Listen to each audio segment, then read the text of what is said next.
Bien, bonjour à tous. Donc le sujet d'actualité qui va nous occuper pendant une heure, c'est les enjeux de la négociation Agirc-Arrco. Car comme vous le savez peut-être, un nouveau cycle de négociation va être ouvert par les partenaires sociaux afin de proposer des réformes visant à assurer un équilibre financier durable de ces deux régimes complémentaires des salariés du privé. Donc en effet, comme vous le savez sûrement également, les régimes Agirc et Arrco sont des régimes obligatoires depuis la loi du 2 décembre 1972. Le régime Agirc concerne les cadres, alors que le régime Arrco concerne les non-cadres. Et cette négociation et l'équilibre financier de ces régimes est vraiment important, étant donné que les pensions de ces deux régimes complémentaires peuvent atteindre la moitié des pensions global des retraités. Donc on a bien là un enjeu majeur. Donc a priori, si les partenaires sociaux arrivent à se mettre d'accord sur un ensemble de réformes, un accord devrait être signé environ vers juin 2015. Donc initialement, cette négociation devait commencer fin 2014, mais les partenaires sociaux ont préféré repousser la négociation afin de respecter pleinement la méthode paritaire, car comme Julie vous l'expliquera, ce sont deux régimes gérés entièrement par les partenaires sociaux, et les différents représentants ont soumis des scénarios à la direction technique des régimes Agirc-Arrco afin de faire des simulations et de voir en quelque sorte les impacts financiers des différentes propositions pour que, au moment de la négociation, tous les éléments en quelque sorte soient sur la table. Alors pourquoi cette négociation est importante et des réformes des deux régimes s'imposent aujourd'hui? Car, et là je vais m'appuyer sur les travaux des services techniques de l'Agirc-Arrco qui ont fait en quelque sorte des projections financières pour montrer qu'il y avait une situation financière très alarmante, notamment en ce qui concerne l'épuisement des ressources, des réserves des deux régimes, étant donné que pour le régime Agirc, on estime que selon un scénario intermédiaire qu'ont retenu les partenaires sociaux pour la négociation, les réserves seraient épuisées en 2018. Donc un horizon très court, alors que pour le régime Arrco, les réserves seraient épuisées en 2027. Donc on voit bien là, à travers ces deux éléments, que des réformes s'imposent au plus vite pour retrouver un certain équilibre de ces deux régimes. Et alors ces négociations vont être sous le regard en quelque sorte de l'État, étant donné que depuis 2012, les comptes des régimes Agirc et Arrco, en quelque sorte, l'État intègre en quelque sorte les finances publiques et l'État, devant la Commission européenne, doit répondre en quelque sorte des équilibres financiers de ces deux régimes. Et c'est bien dans ce contexte où l'État doit répondre de cela qu'il faut voir un rapport récent de la Cour des comptes qui a été publié le 18 décembre 2014 et qui fait un certain nombre de recommandations à la fois pour retrouver l'équilibre financier, mais aussi en termes de gouvernance, et ce sera un des points que nous verrons. Donc, pour comprendre les enjeux qui vont avoir, que la négociation va essayer de... Oui. Il faut revenir sur la technique d'assurance propre au régime complémentaire, qui reste dépendante de la conjoncture et des évolutions démographiques. Ce sont deux régimes qui sont en répartition. Ça signifie qu'on collecte les cotisations et on les reverse quasi immédiatement, mais qui ont la particularité d'être provisionnés, c'est-à-dire que toutes les réserves n'ont pas été reversées immédiatement, donc ces réserves peuvent produire des intérêts et donc constituer une provision pour les années futures. Et ils sont gérés en points, c'est-à-dire que les cotisants achètent des points et au moment de leur liquidation de pension complémentaire, on convertit le montant de points en une pension, un montant de pension en fonction de la valeur du point au moment de la liquidation. Depuis toujours, ces régimes ont été gérés de façon strictement paritaire, sans intervention de l'État.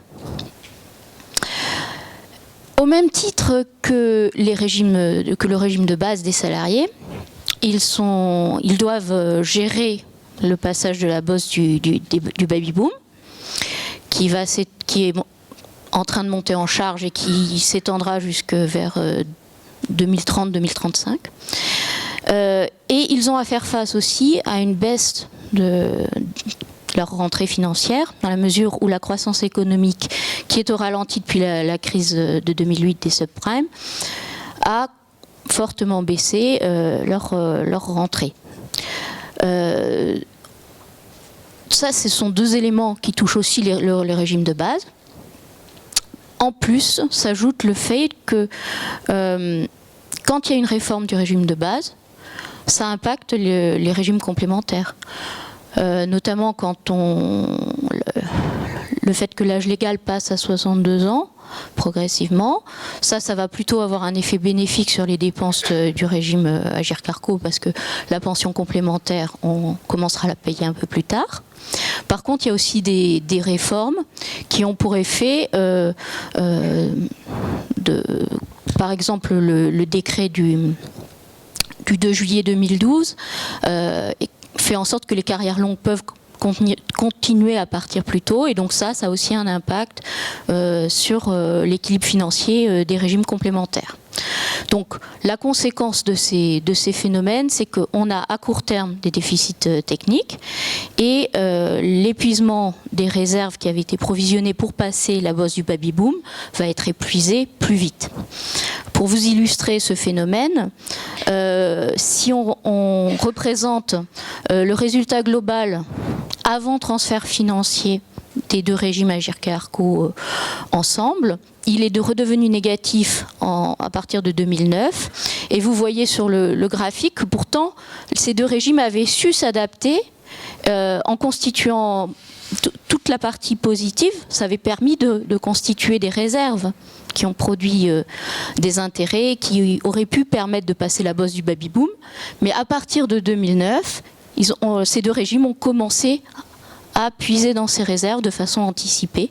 Et du coup, ça explique la situation critique que nous avons actuellement. Par ailleurs, les partenaires sociaux ont su, depuis que les négociations ont lieu, faire en sorte de vraiment se projeter dans le temps, notamment pour constituer les réserves, à créer des contributions qui ne sont pas porteuses de droits.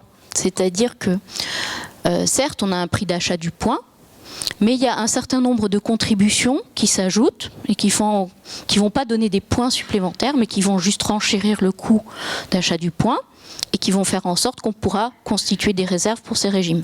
C'est notamment la contribution à l'association pour la gestion du fonds de financement,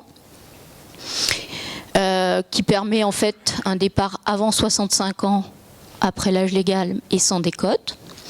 Un taux d'appel qui actuellement est de 125%, c'est-à-dire que les points doivent être achetés un quart à un prix un quart plus haut que leur vraie valeur. Et enfin, on a une contribution exceptionnelle et temporaire pour l'Agirc uniquement, qui est liée au fait que le taux d'encadrement a tendance à progresser, et qu'il existe dans le système Agirc une garantie minimale de points de 120 points par an pour les cadres, et qui sinon n'aurait pas de financement adossé. En plus de ces mécanismes de cotisation supplémentaires, l'évolution des paramètres même du régime a permis en quelque sorte de ralentir la progression des dépenses dans le sens de deux façons. Il y a le taux d'acquisition des points, c'est-à-dire techniquement ça s'appelle le salaire de référence. Ce salaire de référence, il a eu tendance à a progressé relativement plus vite que le salaire moyen dans l'économie. Et il y a la revalorisation du point de service, qui, quand on convertit en points pour avoir la prestation de retraite, qui a évolué, elle, moins vite. Enfin, les derniers accords, le dernier accord de 2013, qui avait prévu une hausse des cotisations complémentaires et une sous-indexation du point, c'est-à-dire de l'inflation moins 1%, compte tenu du contexte de faible inflation, ce mécanisme n'a pas pu être mis en œuvre parce qu'il y avait une clause plancher qui empêchait de faire baisser de façon absolue le niveau des pensions complémentaires. Donc en ce qui concerne la négociation qui va avoir lieu, donc il y aura 8 partenaires sociaux à la table de négociation, donc 5 du côté des représentants des salariés et 3 du côté des représentants des employeurs. Donc on voit bien qu'on a une pluralité d'acteurs et on pourrait se dire que ça va être source de complexité, mais il faut bien mettre ça en perspective étant donné que, et c'est dans le rapport de la Cour des comptes, et la Cour des comptes souligne cet aspect positif, que jusqu'à maintenant les partenaires sociaux ont su, à travers différentes négociations, s'entendre et prendre les mesures nécessaires, justement, comme vous l'a expliqué Julie, pour prévoir les évolutions démographiques. Du coup, même si, en effet, sur certains points, on a une difficulté sûrement pour s'entendre, mais a priori, les partenaires sociaux devraient pouvoir s'entendre. Donc, outre cette pluralité d'acteurs, la négociation va toucher différents sujets. Donc, 3 sujets principaux qui sont pointés dans le rapport de la Cour des comptes. Donc en effet, il s'agira dans un premier temps, et c'est l'urgence de la situation, de prendre des mesures visant à ajuster les paramètres et règles des 2 régimes afin de retrouver un équilibre financier durable. Ensuite, on aura un enjeu plutôt de l'ordre de la gestion, où là aussi la Cour des comptes fait un certain nombre de recommandations pour diminuer les coûts de gestion. Donc en quelque sorte, on reste dans la dynamique de retour à l'équilibre, mais dans ce cas-là, par les coûts de gestion. Et enfin, on verra que, notamment avec ce que je vous ai présenté en introduction et le contexte de surveillance de l'État vis-à-vis de ces négociations, qu'on aura un enjeu plus global de pilotage et de gouvernance de ces régimes. Donc en ce qui concerne maintenant ce premier aspect, ce premier enjeu, à savoir celui de l'équilibre financier. Donc ici, je vais m'appuyer également sur des propos de la Cour des comptes, où la Cour des comptes souligne qu'il y a 2 aspects à bien saisir, à savoir que des efforts devront être consentis par l'ensemble des acteurs, à savoir les employeurs, les retraités et les cotisants. Donc en effet, on ne pourra pas activer un seul levier qui concernerait uniquement les cotisants ou les employeurs, et c'est donc le deuxième aspect, à savoir que il n'y aura pas de levier magique en quelque sorte, mais que une réforme efficace pour retrouver un équilibre financier passera par en quelque sorte l'activation d'une combinaison de leviers. Du coup, il faut bien avoir cet aspect en tête. Donc maintenant, on va passer justement au levier de réforme pour retrouver l'équilibre financier. Du coup, on vous a mis 5 leviers principaux. Donc le premier et le deuxième seraient plutôt des leviers, certes, qui pourront être activés, mais on va voir que les effets seront limités, en quelque sorte. Donc le premier, ce serait en quelque sorte d'augmenter les cotisations. Et là, la limite, c'est que un décret a fixé un montant maximal des cotisations retraite qui est de 28% du salaire, et on est déjà très proche de ce montant. Donc on voit bien que même si on active le levier de l'augmentation des cotisations, ce ne sera pas suffisant. Il faudra s'appuyer sur autre chose. Et de plus, il faut bien voir que l'augmentation des cotisations a comme impact d'augmenter le coût du travail. Et comme vous le savez, c'est Dans le cadre de la mondialisation, c'est une problématique très forte en termes de compétitivité. Donc en ce qui concerne le deuxième levier qui serait d'agir sur les pensions, ici la Cour des comptes préconise de renforcer les décisions de sous-indexation des pensions de l'ordre de en dessous de 1% par rapport à l'inflation et de supprimer en quelque sorte la clause plancher que vous a présentée Julie, qui permettrait de reporter en quelque sorte la sous-indexation qui n'aurait pas pu être fait à 1% entièrement à une année N et pouvoir la reporter aux années suivantes dès lors que l'inflation serait supérieure à 1%. Donc voilà pour ces deux leviers, mais du coup, comme je l'ai dit, l'ajustement du niveau des pensions ou l'augmentation des cotisations restera de toute manière insuffisant et devra être accompagné d'autres mesures que va vous présenter Julie. Donc, comme autre mesure, on a des mesures sur l'âge de liquidation. Donc, pour la génération 55, l'âge légal a été porté progressivement à 62 ans. La question est de savoir si la liquidation de la pension complémentaire, les assurés vont toujours pouvoir la faire au moment où ils partent à partir de l'âge légal. Dans le rapport de la Cour des comptes, une proposition phare, importante, est celle de reporter l'âge minimum pour liquider sa pension complémentaire, soit d'1 an, soit de 2 ans, donc 63 ou 64 ans. Et le fait de décaler l'âge légal pour la liquidation de la pension complémentaire, c'est la mesure qui permet de dégager la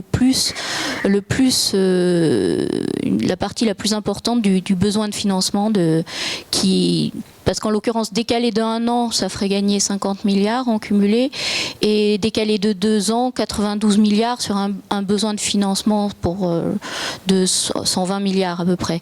Donc vous voyez que ça permet de faire une grande partie du chemin qui est demandé. Ensuite, il y a d'autres propositions qui auraient des impacts plus modestes. Un sur la pension de réversion, qui consisterait à aligner le taux de la pension de réversion sur le taux du régime général. Actuellement, c'est 60%. Dans les régimes complémentaires, ça pourrait être plus que 54%, comme pour la CNAV.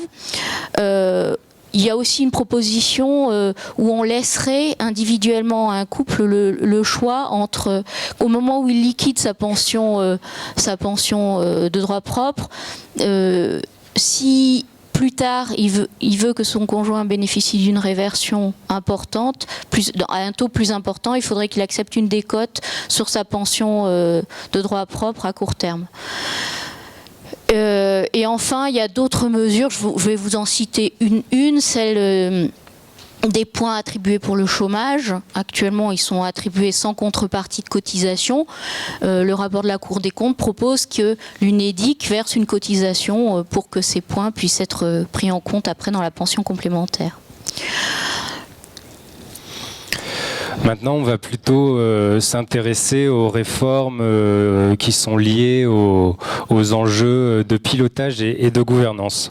Donc, comme je vous le disais dans l'introduction, depuis le traité européen sur la stabilité, la coordination et la gouvernance et la loi organique du 17 décembre 2012 qui applique en quelque sorte en droit interne ce traité, les régimes AGIRC et ARCO concourent à la formation des soldes des administrations publiques.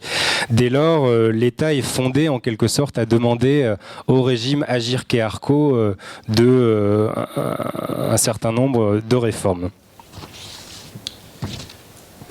Et notamment justifie les recommandations de la Cour des comptes sur certaines réformes de gouvernance. Donc un des premiers leviers qui pourrait être mis en place, ce serait de diminuer les coûts de gestion. Et sur ce point, il faut savoir que l'accord de 2013, donc le dernier accord qu'avaient conclu les partenaires sociaux, avait déjà prévu une réduction des coûts de gestion de l'ordre de 300 millions. Et sur ce point, la Cour des comptes, d'après ses travaux, estime qu'il y a un surcoût de 15% chez les régimes Agirc-Arrco par rapport à la gestion des régimes de retraite de base. Et c'est pourquoi la Cour des comptes estime qu'on peut aller plus loin que les 300 millions d'économies proposées par les régimes Agirc-Arrco. Et elle préconise de diminuer les coûts de gestion de l'ordre de 450 millions.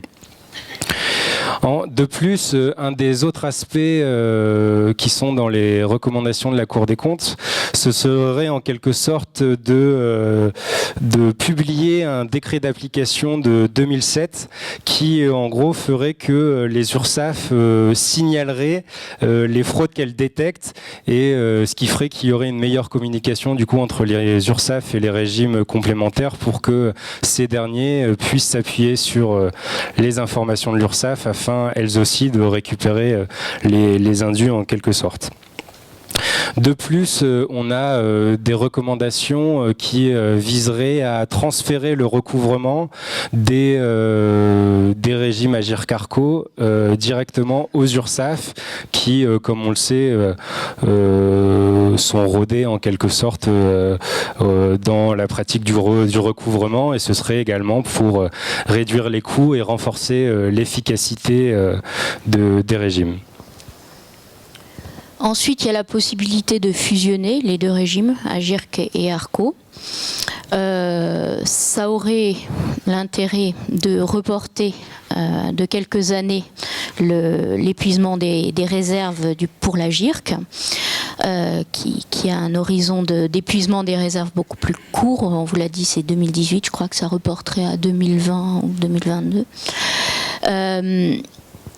Bon, ça pose un certain nombre de questions. Déjà la place du statut cadre par rapport au non-cadre, ça soulève certaines oppositions du point de vue des syndicats de cadres, et puis ça pose aussi le problème de l'homogénéisation des taux de cotisation qui sont pas les mêmes pour l'instant.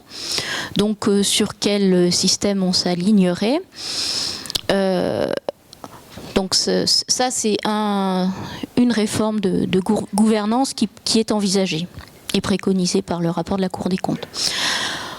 Ensuite, une autre réforme de gouvernance qui serait aussi très, très structurante, ça serait que dans la loi de financement de la sécurité sociale, le champ soit étendu au régime Agirc-Arrco. Donc que ça soit intégré dans la loi de financement. Évidemment, cette proposition aussi fait l'objet d'une forte crainte de la part des syndicats qui ont une peur de perte de leurs prérogatives. Donc la négociation, elle est imminente sur l'ambition d'économiser 5 milliards d'euros annuellement d'ici 2018. Et donc nous vous avons résumé les positions des différents acteurs. C'est un peu touffu, mais je vais vous les synthétiser brièvement. Il y a des mesures qui portent sur les dépenses, donc des mesures d'âge. Seuls les syndicats patronaux les envisagent explicitement. Les autres syndicats ne s'expriment pas dessus pour l'instant, ou disent qu'ils sont contre. Une moindre revalorisation des pensions. C'est à peu près la même position syndicale dessus. Du côté des ressources, on a vu qu'il y avait très peu de marge de manœuvre à cause de la limite à 28% qui existe dans le décret. Cependant, bon, évidemment, le patronat s'y oppose fermement pour les raisons de compétitivité. Pour la CFE-CGC, il y aurait tout de même une certaine marge de manœuvre sur la tranche B pour le régime AGIRC. On pourrait augmenter peut-être de 3 points le taux de cotisation. Et il y a un autre paramètre qui est un peu plus technique et qui jouerait aussi, mais que sur le long terme, c'est le constat qui est fait dans le rapport de la Cour des comptes que quand le plafond de la sécurité sociale a été fixé depuis un certain nombre d'années, il a progressé relativement plus vite que le salaire moyen et du coup, mécaniquement, ça a augmenté les ressources de l'ARCO au détriment de celles de la GIRC à cause du mécanisme de cotisation. Donc l'idée serait de rééquilibrer à long terme la progression du taux du salaire plafond de la sécurité sociale, de façon à ce qu'il progresse moins vite et que les recettes de la GIRC soient rééquilibrées par rapport à ses besoins. L'endettement est, lui, évidemment, totalement écarté par tous les syndicats qui s'expriment sur le sujet. Enfin, en ce qui concerne les réformes de gouvernance ou la mise en place d'un dispositif de pilotage automatique, sur ce point, la plupart des syndicats s'y opposent, sauf la CFDT en ce qui concerne la gouvernance qui, en quelque sorte, prend note des recommandations de la Cour des comptes et la CFTC qui est plutôt pour la mise en place d'un dispositif de pilotage automatique qui consisterait à fixer des règles qui s'appliqueraient dès lors que des évolutions démographiques ou économiques seraient mises en place. Donc voilà, et en ce qui concerne la CGT et la CGPME, ces deux syndicats n'ont pas répondu aux sollicitations de la Cour des comptes. Du coup, aujourd'hui, nous n'avons pas, en quelque sorte, leur point de vue sur les différents leviers de réforme que nous vous avons exposés. Donc voilà pour notre présentation des enjeux de cette négociation et on va vous laisser la parole pour vos questions.